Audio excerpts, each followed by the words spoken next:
Ayan mga idol, ano lang, tawag nitong 25 ang kilo, ay 20 pala.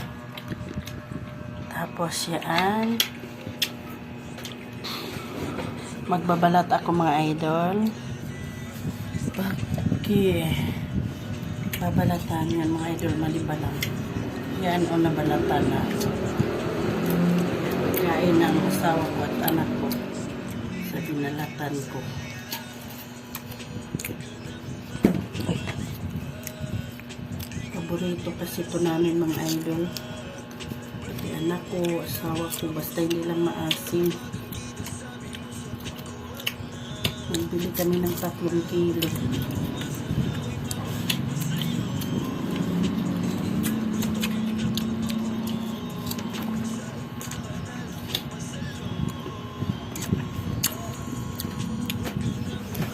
Hindi mo masyadong ayos. Hindi siya marunong ng kain mga idol. Ito, yan ito. Hayaan mo kay aton pa hindi ka marunong magkain sa buto, sayang na mo na.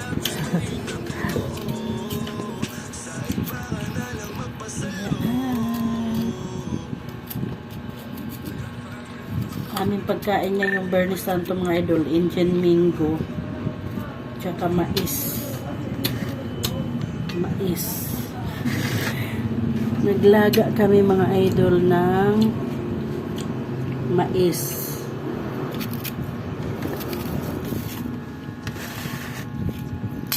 Tsaka Indian Mingo mga idol. Ito, Indian. Ang ganda ng pagkamanibalang niya mga idol. Tsaka ngayon lang talaga daw ito pinitas mga idol, sabi ng kapitbahay namin. Kaninang hapon lang. Kasi dumating daw ang anak niya, kaya kinuha ang mga manibalang. Yun. Tamang dumaan ako sa kanila, bumili ako. Kasi ganang binibinta talaga nila ito mga idol.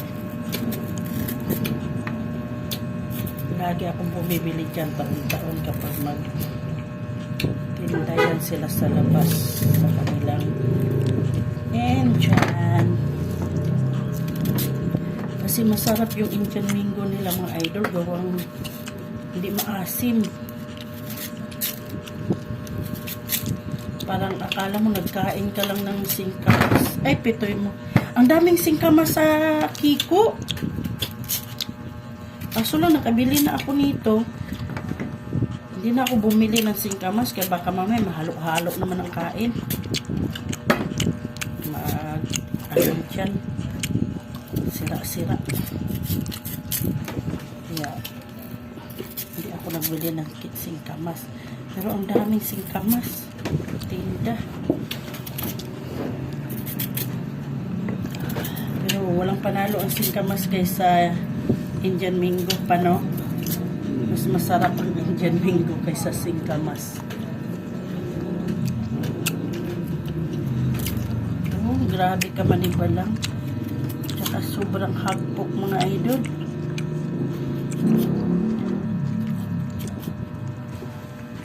Sobrang hagpok ang yung texture mga idol pag kinakain mo.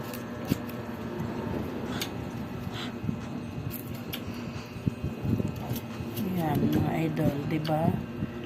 Yan, sobrang yummy. Thank you so much mga idol sa inyong panonood at kakain kami. Bye bye.